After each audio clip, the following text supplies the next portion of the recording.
every field of academia, be it anthropology, philosophy, biology, physics, chemistry, whatever. All of them share the fundamental goal of understanding and inducing alterations in the human consciousness. I'm a PhD postdoctoral researcher at Yale University. I'm an assistant professor at Johns Hopkins. I'm a psychopharmacologist. I am a Master's of Divinity candidate at the Harvard Divinity School. The history of academia is rooted in tunnel vision, is finding a single problem and addressing it with sort of blinders on. My dissertation area was Inuit shamanism. My PhD is in psychology. I'm a psychotherapist with a practice in New York City. Co-principal investigator and director of palliative care for the NYU Psilocybin Cancer Anxiety Study at the NYU School of Medicine. You have 1 million people with their flashlights in the dark pointing at their one little spot. Interdisciplinariness is bringing everybody together to focus all of their lights on one spot. I'm a painter. I'm a co-founder of the Evolver Network. I'm doing a presentation on Hakeem Bey and Burning Man. I'm not an academic, so I probably don't belong here, but I was a radical student in the late 60s. I double major in religious studies and philosophy with a minor in history. I've done a PhD at Sydney University over 10 years in anthropology. I have 2 PhDs, but who counts?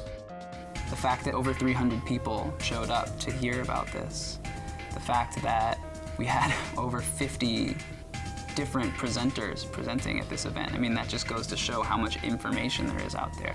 People bought tickets from over 30 states and 10 foreign countries. People flew in from Thailand and Australia, England, so from all over the world. It was a global event. We are proud of the symposium format of this conference. These symposia have been carefully crafted to address issues important to our culture and our society. Each of these symposia, focusing on health, academics and research, innovation, and ethics, has been assembled to bring together several perspectives to address those topics. There were 2 tracks of different lectures happening. Our poster session that was open throughout the conference, and simultaneously there was an art gallery. We're sitting on the campus of one of the greatest institutions for the discovery and generation of knowledge and ideas in the whole world. The opportunity to hold this conference on the campus of an Ivy League university, America's first university actually, cannot be overstated. Our presenters come from around the country and from all varieties of fields. And together they provide an interdisciplinary perspective that is actually the pride and the ambition of the modern American university. So consider what that says about the future of psychedelic studies and psychedelics and culture.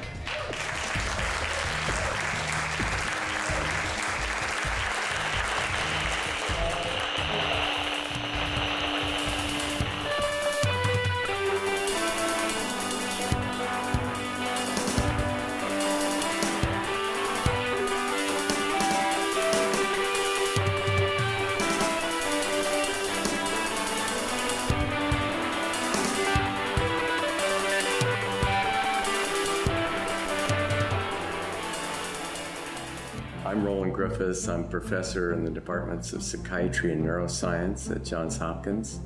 I'm a psychopharmacologist, that is, I study the interaction of behaviorally active drugs and behavior. And I've been doing research preclinically and clinically for 40 years now at Hopkins. About 12 years ago, we initiated our studies, human studies with psilocybin, and that's been a really fascinating adventure to unfold. Because of the interdisciplinary focus of the conference, I saw a lot of scientists who I've heard speak elsewhere, who might in other contexts be very focused on the data sets and kind of reporting the mechanical details of their research. Here, I saw a lot of them have a little bit more leeway in presenting what they saw as the context of their work. And I thought, doing psychedelic research is insane. It's not possible. It's a total career ender. Why would anyone do this? But you meet Charlie Grob, and he said, this is not going to ruin your career. He has a leadership position at Harvard. He's the division chief of child psychiatry. And he said, if you work within your institution, this is doable. We have a couple of trials running with targeting therapeutic applications. One of those is looking at psychologically distressed cancer patients who have either a terminal or a potentially life-threatening cancer diagnosis. They're dealing with the existential anxiety of that diagnosis and the implications. To confront one's death and mortality, which we're all going to do, is a profoundly, potentially profoundly terrifying experience. Only recently has the fields of palliative care and psycho-oncology and psychiatry begun to really address the psychosocial and spiritual and existential suffering that accompanies this kind of diagnosis. For years, it was a very taboo topic. And it is the most avoided conversation in medicine, that is, caring for the dying. It's a topic people want to avoid for obvious reasons. This research really is a novel and one of the first to have a real experiential period, an experience that potentially transforms one's idea about death, life, this body, cancer, consciousness. The big issue is mental health about meaning, or is it about medications? If we can really provide this sense of meaning, which is shown in the research to be a buffer against depression and improve quality of life at the end of life, it's an amazing offer to give these patients. So I think in that regard, the medical community has been accepting of it because it's such a dire need. This is distinct from a model in which the psychedelic agents are used as neuroscientific probes to understand how the brain works, or even in creativity studies. We are not doing shamanic work or neo-shamanic healing. That's a different set of principles. Ours is deeply embedded in a more Western, academically based psychiatry model. The research then started speaking for itself. We had these remarkable reorganizational experiences that mapped onto naturally occurring mystical experiences, looking very much like the phenomenology that emerges in some meditation and prayer practices. The volunteer said, "In my mind's eye, I felt myself instinctively taking on the posture of prayer in my head. I was on my knees, hands clasped in front of me, and I bowed to this force. I wasn't scared or threatened in any way. It was more about reverence. I was showing my respect. I was humbled and honored to be in this presence. The presence was a feeling, not something I saw or heard. I only felt it, but it felt more real than any reality I had ever experienced. And it was a familiar place, too. It was when I surrendered to this that I felt like I let go. I was gone, or should I say, this earthly part of me was. It was still on the couch in some sort of suspended animation awaiting my return. I was in the void. This void had a strange and indescribable quality to it, that there was nothing to it but this feeling of unconditional and undying love. It felt like my soul was basking in the feeling of this space. I have no idea how long it lasted. Time and space did not exist there, and there was no way of tracking it. I would have thought that the music might remind me of the time, but at the point I felt like I was the music, or the music was me, or maybe that it was all different manifestations of this love feeling I found myself wrapped in." So that happened in Baltimore at a medical institution, laying on a couch. And we see that over and over and over again. And so this research does, organize itself around spiritual and religious constructs. One of the scales for the study is the mysticism scale, and there are a number of items that we think, when they're endorsed, fulfill the requirements for a mystical experience. That mystical experience, although it sounds a little loosey-goosey, actually has been well defined by psychologists in the psychology of religion. And it is comprised of several features: a sense of the interconnectedness of all things, that's a unity, a sense of sacredness, a sense that the experience is more real and more true than everyday waking consciousness, a sense of open-heartedness, love, positive mood, transcendence of time and space, and finally, ineffability. People say, I can't possibly put this experience into words. Mystical experiences, of which strong psychedelic experiences, when you do a fairly big dose, tend to produce mystical experiences, which are experiences of union, of transcendence, of feeling that one is connected to all of the universe and that one understands, even though one can't express it verbally, everything. Of course, psychedelics and psychoactive compounds are an excellent way of eliciting self-transcendence. They're very reliable, which is why we use them at Hopkins. But they're certainly not the only means of eliciting a self-transcendent or mystical type experience. And so I had a lot of people who reported these kinds of experiences while they were doing yoga, meditating, or going on retreats. That can be very deeply healing on a personal level. It can be really wonderful. It can make people less afraid of death. It can make them expand their ecological consciousness. It can make them more compassionate. Then the thought is that these kinds of mystical type experiences or experiences of profound insight may have important therapeutic effects. And the fact that we're getting a positive signal fits very nicely with older work done in the 50s and 60s, looking at mostly LSD in cancer patients. My husband is an employee here at the VA, and he told me that they were looking for normal people, and I volunteered. 100 gamma of LSD-25, 1/10 of a milligram, the equivalent of 1/600th of a grain.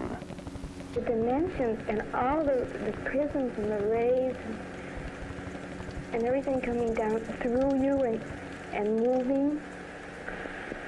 I wish I could talk in Technicolor or let you see. Did you say you can see it?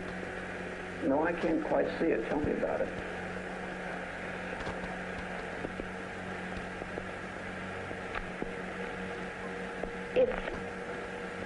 I can't tell you about it. If you can't see it, then you'll just never know it. I feel sorry for you. The narrative that a lot of people understand is that we had the psychedelic 60s, and then government regulations made it very hard for people to conduct legitimate research on psychedelics, and everything having to do with it was sort of pushed into the underground. And so if you wanted to talk about psychedelics and you were serious about doing so, you had to do so outside of an academic setting. History shows that we have always used drugs. In every age and every part of this planet, people have pursued intoxication with plant drugs, alcohol, and other mind-altering substances. I've done a book demonstrating that a considerable series of Jewish and Christian commentators had secretly considered manna psychoactive. And we do have psychoactive mushrooms occasionally portrayed in medieval church art, including Amanita muscaria as the forbidden fruit of biblical Eden.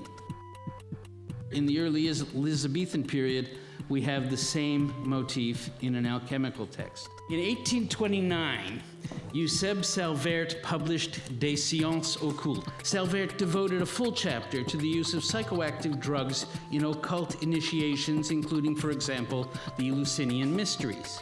Albert Hoffman was looking for a drug that would be some sort of aid in childbirth to improving the outcomes of childbirth for the mother in labor, and incidentally synthesized a compound that had profound effects on perception, consciousness, awareness, that in itself was sort of an accidental discovery.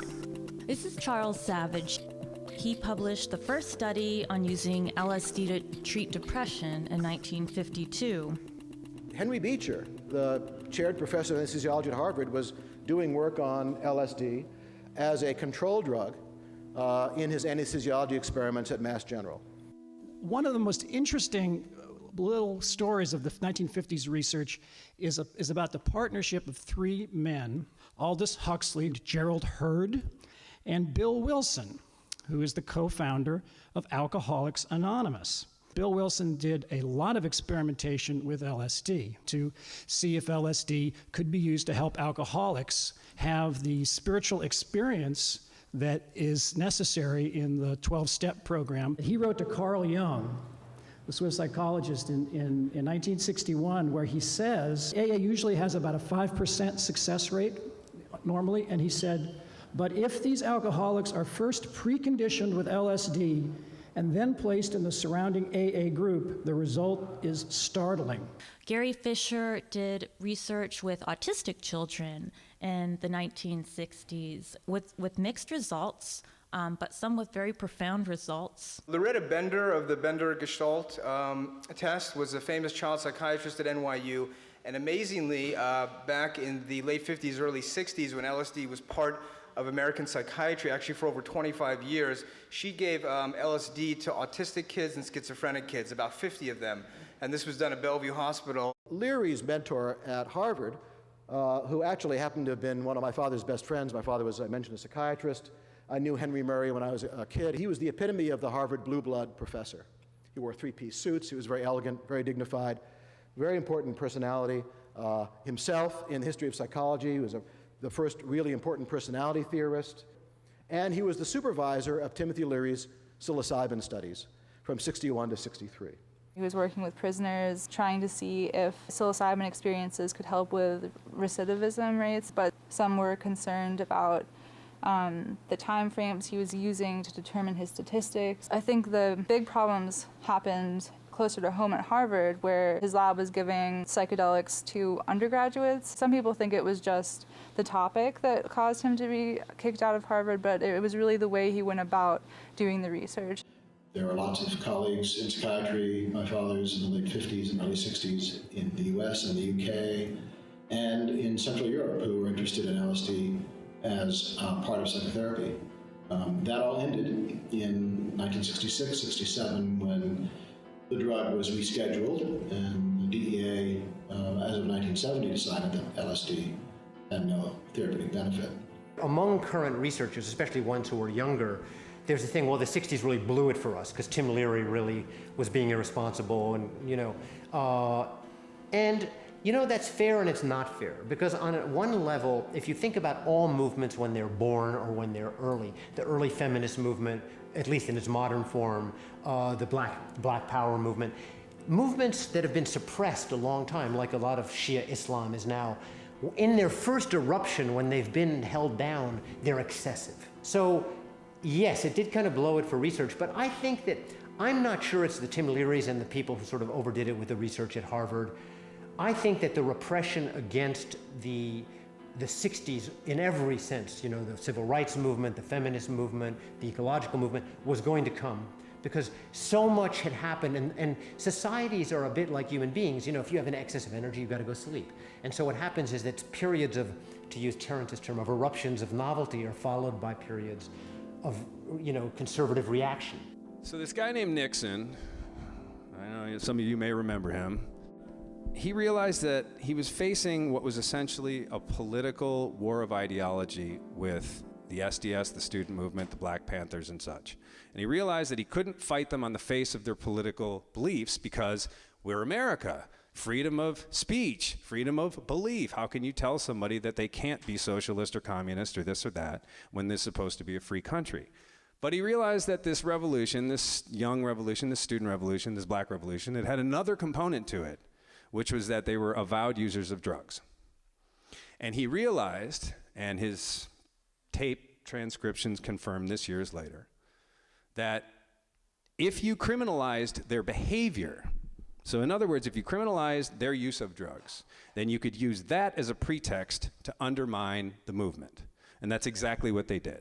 There's a lot of fear of people thinking differently in general and to see the world differently. And I think that in many cases, the powers that be wanted to maintain the status quo, and psychedelics are not very good at supporting any status quo. These are some programs from the Marlene Dobkin de Rios papers. She's a medical anthropologist. These are from the quiet time between 1970 and 1990. So even though there wasn't a lot of hard research going on, it's still nice to see what was going on. Rick Strausman really started everything off in the early 90s, and he provoked the FDA NIDA to have this historic meeting to say that there's nothing in the law that prevents this. If people want to do it and they have good protocols and credentials, we're going to let it happen, and they've been doing that ever since. In the past 10 years, peer-reviewed university research has begun to report empirical data about psychedelic-induced altered states of consciousness. And the purpose is twofold. One is to heal the suffering that's caused by cancer and the fear of death. And the other is to reanimate a discourse that was silenced and discredited for the last 30 years. And this is the discourse on psychedelics as a tool for human growth and transformation. The 2006 Supreme Court case, UDV case that affirmed the legal right of the UDV to use ayahuasca, and that was an 8-0 ruling. John Roberts wrote it, and I was really remarkable to me that a certain group of individuals, and we spoke about this earlier, can legally use these drugs, but if you're not in this religious construct, it's illegal. And I just found that very schizophrenic and fascinating. Try to wrap my head around that. A lot of the science now, all of it that's coming out is meticulous in terms of their methodology, making sure that they've done all the background toxicology reports. They have protocols for exactly how the studies are going to be carried out, who's going to do what, at what time intervals. And so it's all very spelled out and very carefully recorded and watched by, all of the relevant authorities. We now have run over 150 different volunteers, over 350 sessions at Hopkins. We've never had a really clinically significant adverse event. Hopkins has been able to show us that you can do this with multiple different studies, and that it's, if you properly screen people, that's a very large number, and they've been able to establish in the modern era the safe way to administer these drugs. And we're finding that as well. UCLA is finding that these drugs are safe and are able to be administered in human laboratory settings in academic medical centers. There are certainly many people who express an interest or a desire to participate in this study. We have pretty rigorous exclusion criteria. We conduct a very thorough psychiatric interview. We want people to have the strength within them to be able to confront, to experience and explore whatever happens during the study for them. The position throughout the day is reclining, ideally with eye shades and headphones, and guides who are sometimes immediately present in a supportive, nurturing, and safe way to really encourage the volunteer to just continue to trust, let go, go inward, move into the experience no matter how terrifying or alien it may be. People are reporting long-term changes, positive changes in attitudes, moods, and behaviors. A lot of pro-social kinds of attitudinal changes. People feel more of service to others. They feel more loving, compassionate, attentive, and sensitive. So we're getting positive feedback not just from the patients themselves, which that's often considered like biased self-report, but we're getting these kind of behavioral outcomes from other sources. Part of our protocol is that not only do we administer the psilocybin to people and then see what they say about it and measure their personality before and after and stuff, but we talk to their loved ones, their wives, the people they live with. Like, we call them up and like, so, how's John doing now as compared to before he took this psilocybin? We get these testimonials from other people from outside being like, he's much kinder, he's much more patient, he's a lot less angry with the kids. Showing the sustained effects in our 14-month follow-up data. Psilocybin compared to methylphenidate. On the initial session, mystical experience goes up, stays right there when we ask them over a year later. We have a second kind of therapeutic program running right now. It's a pilot study investigating whether psilocybin can facilitate cognitive behavior therapy for cigarette smoking cessation. So this is addiction treatment. Can these insightful experiences, mystical type experiences, be leveraged and used to occasion radical behavioral change? And so far, so good. We've run 5 volunteers. Most of our volunteers in the smoking pilot study remain completely abstinent. We have this very real behavioral intent, it's not just creating this experience, but ultimately we're leveraging it to help you quit smoking. But even in that, we're not bringing explicit focus to talking about their smoking during the psilocybin session. I think importantly, we're sticking with what works and, providing the safe container, both physically and interpersonally, and then allowing it to happen. The final application, therapeutic application that we hope to start up in the near future is looking at psilocybin as a treatment for depressed patients who have been resistant to other forms of antidepressant medication. And here, this is not really using psilocybin as an antidepressant per se, but the question is, would a reorganizational experience of this sort alter fundamentally the nature of the depressive episode and the nature of the depressive process? When you talk about this 1 out of 5, 1 out of 4 Americans taking their daily dose, I always sort of compare it to sweeping dirt under the carpet. You know, you take your antidepressant and you feel a little bit better, but you're not necessarily dealing with some of the core issues which are creating the misery. And, you know, as opposed to sweeping the dirt under the carpet, you know, psychedelics sort of encourage you to take the rug out back and beat the hell out of it. And, you know, that's how I prefer to clean my house. We're hoping to get started this pilot study of people with major depression who have not responded to other treatments, and looking at kind of the relationship between taking a serotonin agonist like psilocybin and looking at downstream effects on other neurotransmitter systems in vivo in the brain from before to after a high-dose session. It's been shown in models that the effects on serotonin upregulate glutamate. There's a researcher at Yale Agajanian who's formulated this glutamatergic serotonergic common hypothesis that it's this increase in glutamate transmission throughout the cortex that's the real key to the effects. There's a lot of promise in developing tools to study selectivity at the serotonin 2 receptors. Drugs, if they are selective for 2A over 2C, will have a lot of promise in research for determining the roles of those respective receptors in the psychedelic experience or a variety of psychotic processes and disorders in the brain. When do you think these treatments that you are working on right now can be made available to public, and what are the challenges that wait ahead? We at Hopkins and the NYU group are working on what amount to phase 2 studies, and we expect those to be done in a couple of years. At that juncture, we'll meet with FDA, present that data to them, and design a phase 3 study if those data look convincing. I think best case scenario would be several years after that, because phase 3 study is a big multi-site clinical trial. So we're still looking 5, 7, 10 years down the road. Establish a model for a post-rescheduling world, because if psilocybin becomes rescheduled from 1 to 2, then there's going to be a question: who can prescribe it? How will they prescribe it? What do you need to know to be a prescriber of it? How do you do it safely? How do you pick subjects for, to participate in the study? How do you exclude people? How do you do integration work? All of this needs to be taught in some way, and in an ongoing way, we're trying to learn how to teach it at the same time as learning how to do it. It really does create a bit of a quandary, because the most ethical thing to do is to treat people with the most powerful, most effective tool available, medicine available.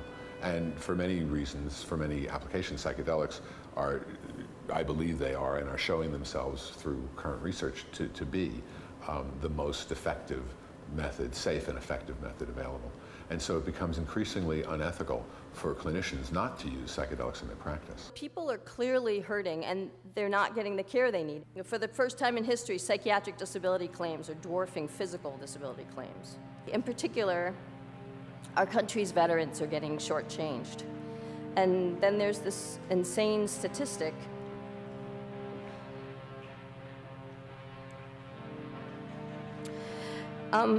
So an American veteran kills himself every 80 minutes.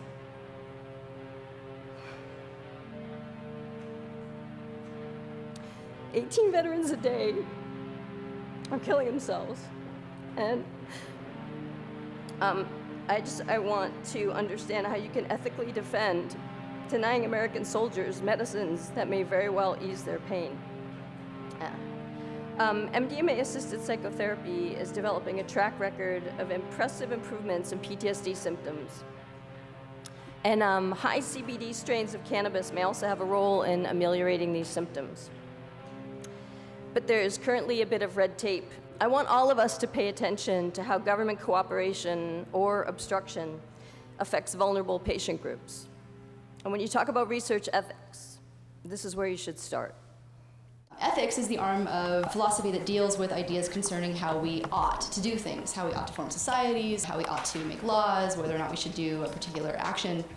Failure to offer an available therapy that has been proven to be effective would violate the basic ethical principle of non-malfeasance, which prohibits the infliction of harm, injury, or death, and is related to the maxim primum non nocere, which is basically above all do no harm. I've been looking for someone to provide me with the justifications on why it's morally permissible to keep entheogens illegal. I was working on what is called an argument by analogy for the legalization of various entheogens using the arguments for medical marijuana. We're talking about the ethical, legal, and social issues of enhancing the human potential through things like pharmaceuticals, through even steroids. And so I'm proposing that psychedelic research shows that there's a whole different paradigm of human enhancement. It's more based on personal development, development of spirituality, morality, insight, altruism, these kinds of things. And we see that coming out of biomedical research.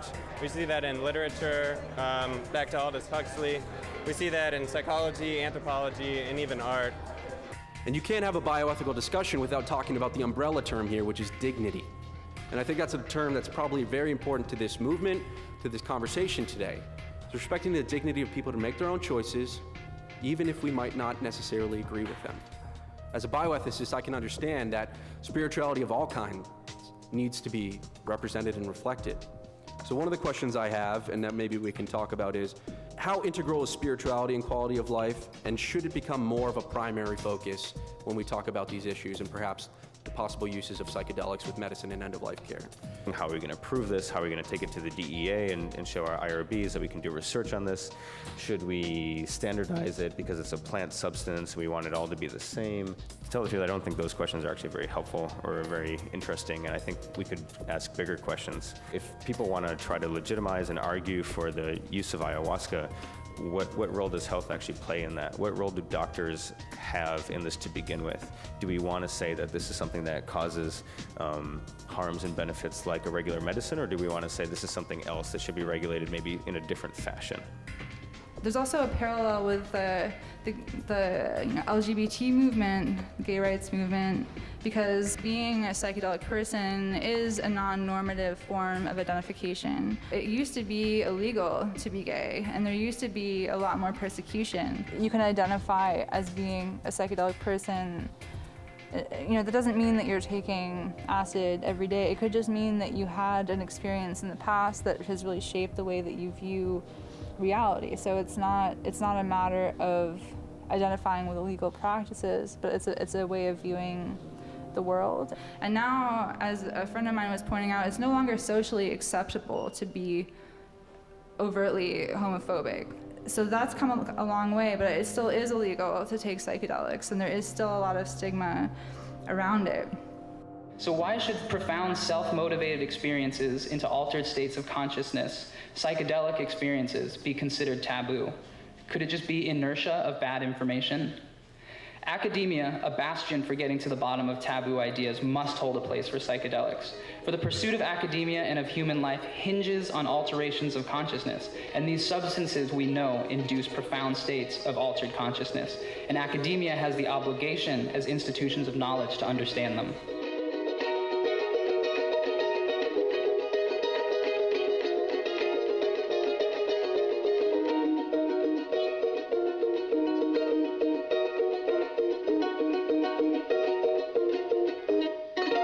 My interest is not in psychedelics. Generally, my interest is in the sacred plants as they are used in indigenous ceremonial contexts. Going back to ethnologies and other studies of how ayahuasca is used around the world, there's many different uses for this brew. One of them is healing, but other things include other sorts of shamanic practices, things like spirit travel, finding lost objects, love potions, good luck charms, improving hunting. The idea of ayahuasca healing has led to a number of treatment centers which have popped up in countries where ayahuasca use as a medicine is legal, using ayahuasca with other types of therapy to treat drug addicts. Another thing that comes up quite a bit is the use of ayahuasca to treat depression, anxiety, similar to presentations we've heard about psilocybin this past weekend. As much as I'd like to see more studies done with ayahuasca and its healing properties, it's hard to really take that out of the context of working with the ayahuasquero and what that ayahuasquero brings through the training and the lineage and the icaros and the songs and the spirits. At the start of every ayahuasca ceremony, my maestro ayahuasquero, Don Roberto, goes around the room, putting agua de Florida cologne in cross patterns on the forehead, chest, and back of each participant.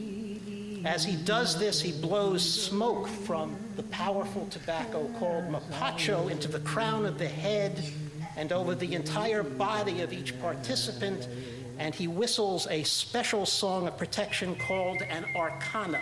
It is intention abstracted from human language. The wordless whistling of the protective song approximates instead to what he calls puro sonido, pure sound, which is the language of the plants. I hope we can hold space for this and what I'm talking about, because this is very sacred. For the being is in the abdomen.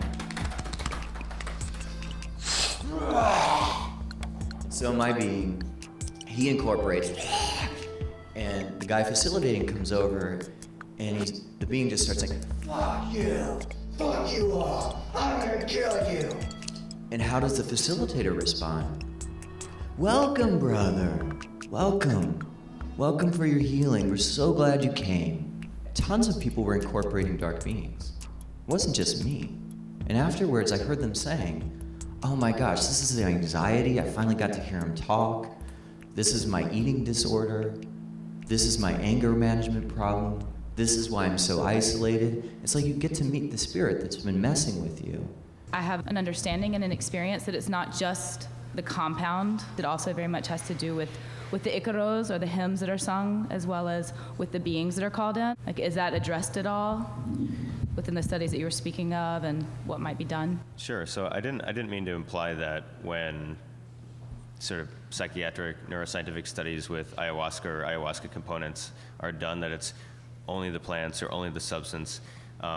The researchers I know who have been working with these compounds make efforts to include some sort of context. They're very aware that there are other things that can influence the outcome of this experience. But at least the work that's being done in Brazil, there are attempts to include sort of sometimes religious imagery if you want to study a religious state caused by that substance. And so you'll allow people to see a picture of like a prophet in order to get them closer to a state like being in a ritual setting in a church. If you actually want to study what that religious experience in a church could be like, but you're in an fMRI machine, you're not in a church. The important factor about shamanism is healing people psychologically and physically through altering their consciousness, through getting them to purge their desires for created things, getting them to purge their unhappiness and their doubts and their depression. Sometimes people are taken into absolute ecstatic states. Sometimes they're taken into the deepest, darkest hell that they have avoided all their life.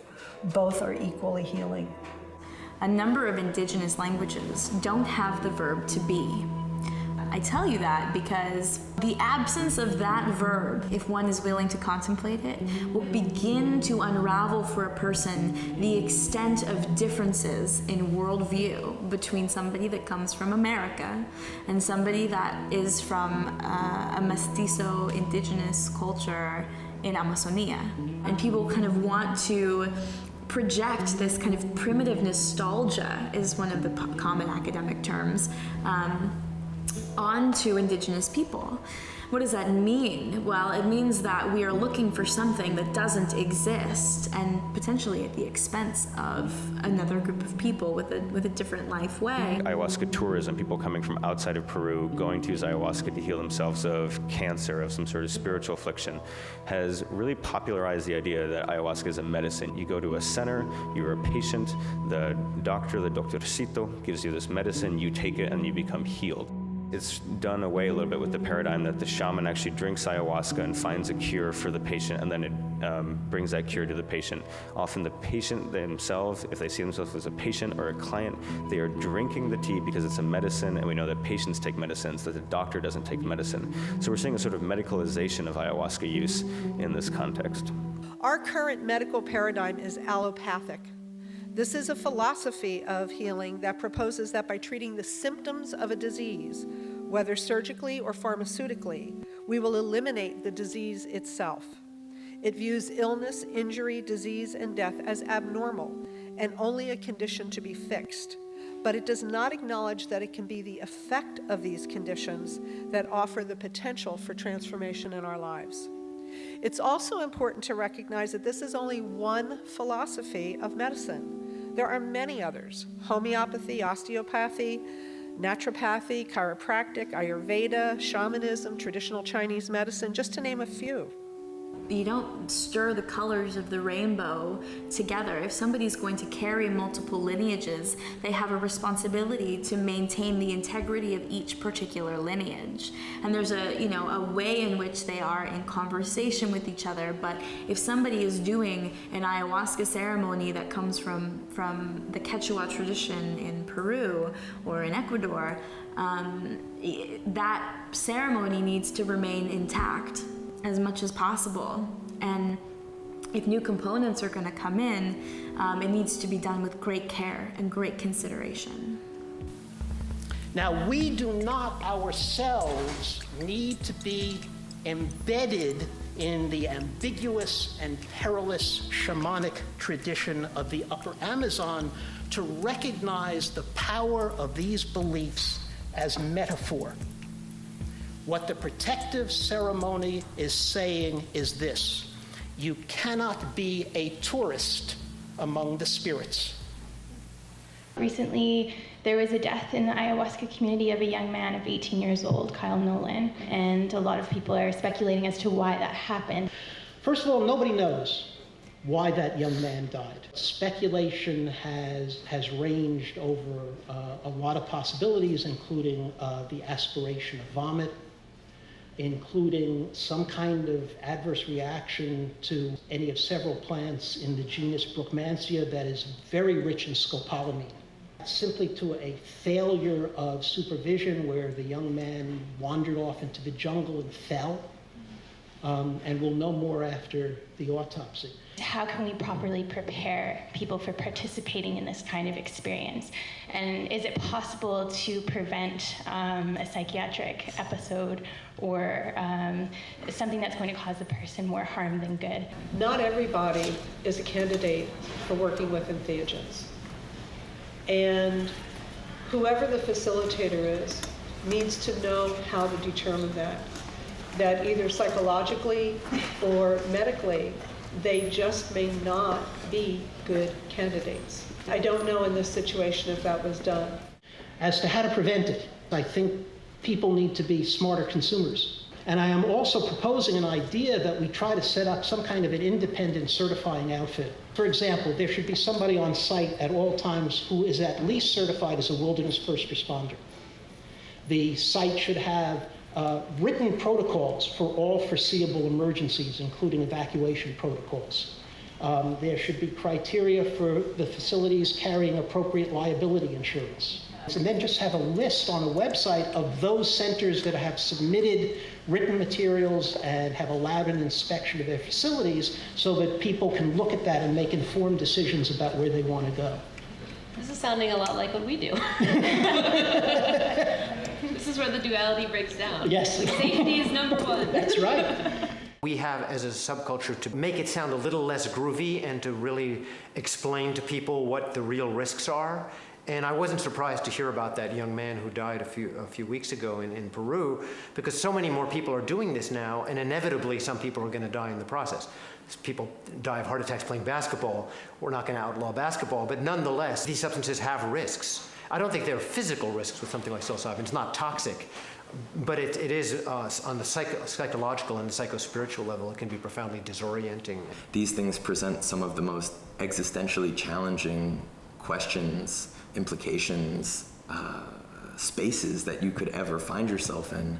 We have volunteers who are carefully selected, carefully prepared, and they're carefully monitored, and yet we have a 30% rate of these potentially difficult experiences. It's not hard to imagine that administration of these compounds under unsupervised conditions could lead to people to engaging in panic reactions or fearful reactions in which they could put themselves or others in harm's way. Psychedelics are such powerful tools. I think of them almost like a sharp scalpel. And here we are with all these kids running around at raves in the dark, dancing with very sharp scalpels. And what do you know? People are getting hurt. Yet the same sharp scalpel in the hands of a skilled surgeon who uses it with maturity, training, and intention can save lives. The set and setting, as everyone knows, is very important, but these substances are for the right person at the right time, in the right place, in the right way. People will use these substances regardless of if there's accurate information or not. And so a major tenet of the DMT Nexus is focusing and working towards harm reduction. We've heard a lot of people talking about their experiences before the internet existed, before there was all of this information, that they would get their hands on some of these more potent compounds or plant materials and suddenly have experiences that they were completely unprepared for.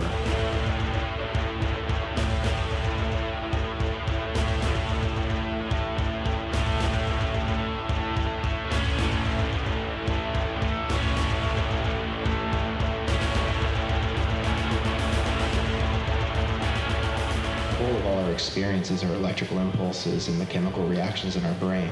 And so for me, obviously the most important canvas that I can ever display in images within the context of your imagination. Even if this is nothing more than neurochemical art, this art is some of the most amazing, profound, beautiful things that we could ever experience. And I think that as human beings, when we examine our existential nature questions reality, what is the purpose of this? What is the meaning to our experience on this planet? Art factors in a major way. And so even if that is the most basic sort of aspect of it, I think it's still beautiful, and I think it's still every bit worthwhile as pretty much any other form of art. The work of art is something primary. It has a life. For you, the event is inside yourself. If we have any lesson from experience with psychotropic agents, it would be that our worlds are radically singular. They're radically themselves.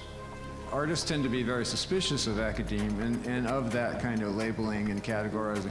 But also, academia is a place where you're provided with tools for interpreting art, for thinking about art. I learned alla prima painting. I went to medical school. I dissected cadavers to learn my anatomy. I went through all the traditional steps of light, form, color, value, tone, and shapes. The academic knowledge that I had and kind of the synergy with these new transcendental experiences together, the synthesis of that is kind of the basis of my art. Around 1965, things really changed. You started seeing installation art, video came into the picture. The art historians throw up their hands and say, well, we'll call it pluralism. My art relates to the psychedelic space and psychedelic ideas because pretty much everything on here has been at least inspired by a psychedelic mindset. So taking this African tradition of ritual dance, I invented these masks, these characters. For example, the second mask here is the battle between the classical tradition and the Gothic tradition, which was going on in the 14th century, in the 15th century, and I personified that as the Sphinx. We decided that we would build a 60-foot dome and fill it with the most amazing art we could find. It became a really massive safe space and a hub for a lot of people to come, whether they were on psychedelics or just wanted to paint or communicate about what they were feeling. This is a picture of Amanda Sage doing some live painting. As an established artist, to be able to paint live in a very chaotic situation and actually come out with something really beautiful, that's a true art form. The artist can really go inside and bring back images that offer something really complementary to life, something that's very uplifting, and something that really draws upon the spontaneous spiritual experience. Religions are all founded on, at one time, spontaneous spiritual experiences. Art is like language, or in fact, art is language. One person creating something going out to other people that is understood in some way by those other people and acted upon, and it has a transformative, or it has an enriching, or it has a pleasurable impact in that person's experience.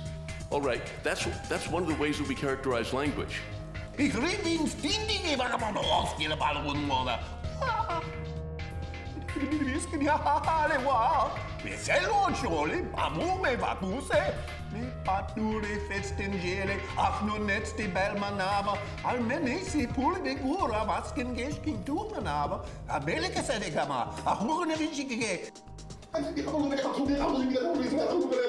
Okay, now, we all get extraordinarily confused on subjects which are actually the main subjects of philosophical inquiry and in not only academia but in the history of the world. As a philosophy student and a hopeful future college professor, my question is, how do you think we could make this type of study or research more rigorous in the field of philosophy? The most common thing you would hear is nobody's ever said anything intelligent about consciousness, so don't even begin to do it. Talk about cognitivity. Talk about the content of cognitive process. Talk about logic. Talk about the relationship between more scientific aspects of psychology to epistemological issues. Talk epistemology, but don't talk about ontology unless you're German. This guy Chalmers, I think it's David Chalmers, who wrote this book about consciousness, what he did is he entered entirely into the language of cognitive science and found a way of challenging the entire suppositions of that discipline about the nature of consciousness. And it really has changed the discourse. People argue with him, people raise it. So now there's the thing that's called the hard problem. And the hard problem is, what is consciousness? There is a very vibrant field in the philosophy of mind and in metaphysics. And when we talk about consciousness in a philosophical standpoint, we get right into that question of what is the mind, what is the interaction between mind and brain, are they separate? That takes us right on through to the age-old question of the explanatory gap between the mental and the physical. What is objective and what is observable in the scientific sense is incommensurable with what is intuitive and subjective. So the idea of something that is a pill that is mind manifesting, psychedelic, violates body-soul dualism and all the philosophic and religious assumptions predicated on the radical separation of body and mind. And actually, I'd like to speak to that a little bit because I think a lot of people in the psychedelic community are too satisfied and go too easy with, on the one hand, they're Buddhists and they believe in non-duality and there's no difference between neurological phenomena and conscious phenomena. On the other hand, they have to deal with, you have to deal with, the fact that these states are produced by chemical means, which is very materialistic. If consciousness is one of the greatest mysteries, or as I think possibly the greatest mystery and really beyond our comprehension, then how can we understand what higher consciousness is if we don't even get the regular deal? And so how do then mystical experiences, psychedelic experiences, and our regular, everyday, more familiar forms of experience relate to each other? I think the philosophy of Alfred North Whitehead and his ontological ideas could be utilized to decipher the psychedelic experience. For him, the entire universe is one interrelated activity or process. At the end of the day, it's a more sophisticated way of talking about how all is one. Now, we already know that Hegel claimed that mind is absolute and that we are the being in which mind is coming to consciousness of itself. So to be able to understand how mind can be absolute and yet particularized into an individual human being, we need an ontology like this. The bridge needs to be basically made between the science that everyone has kind of accepted as this is the truth and this is what we kind of design our medical system around, and the profound consciousness changing dimension, and you can talk about vibration and love and all of these things, but bringing it back to kind of the molecules themselves. The new study that we're hoping to get started very soon will be recruiting long-term meditators to ingest psilocybin at different doses, both outside and inside the magnet, the brain scanner. Investigating seriously the question of the relationship between mind and body, between consciousness and neurology. It's unresolved. As much as we'd like to crucify Descartes and banish him from our consciousness, nobody has actually developed an epistemological picture that overcomes Cartesian dualism. Everybody wants to. It's not just psychedelic people who want to overcome Cartesian dualism. The entire of existential philosophy, phenomenology, postmodern Derridian deconstructionists, all want to get rid of that dualism, but nobody's really done it. The assumption is that everything in the universe can be put into just one of these two buckets. If it's not real, it's unreal. But I think, like most of the European dichotomies that we have inherited, we need to subvert this. Yeah, none of these models were proven false. It's not like the psychological model was proven false by the spiritual model, was proven wrong by the shamanic model, will be ever proven wrong by the information processing model. And as psychedelic explorers, I think we need to collect these models rather than trying to choose between them. It's fascinating to think that the mind is truly this kind of transcendent, free essence of the universe, something that, which is even more fascinating in terms of the human experience, the mind is coming to consciousness of itself. And so the psychedelic experience is particularly fascinating because it's as if you can balance both worlds at once. You can come back to the mind as, you know, this kind of free and ultimate absolute being, and yet be a conscious human individual. The world that we're all living in many ways, every part of it is just a metaphor for what it is. And yet at the same time, none of us can really say what it is. It's not that it's crazy, it's not that you're not clever enough to say it yet. It's that language doesn't stick to it because the principles that language is built on don't have the same first principles as what I'm talking about. So the only way that you can get at it is to make a sphere around it. So here's a metaphor, and here's a metaphor, and here's a metaphor, and here's a metaphor, and here's a metaphor. And you make points on the sphere until eventually you can see what it's surrounding. And that's it. And somehow all of these things, or it's what they all have in common. I mean, what do all of these metaphors have in common? So neuroscience, neurobiology, functional MRIs, those are metaphors for an experience. And art and philosophy and religion are metaphors for an experience.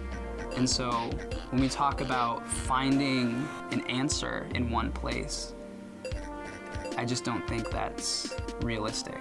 And I think that that is the benefit of integrating these studies into a university, where the purpose is to come at questions of life, the universe, and everything from many different ways of understanding things as human beings.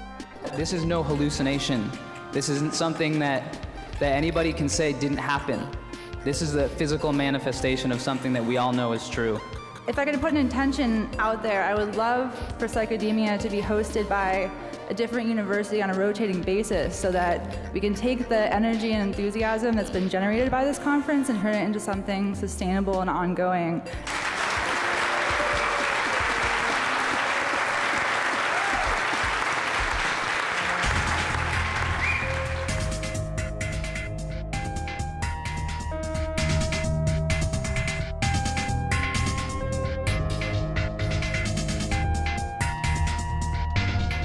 There was no controversy whatsoever over the event.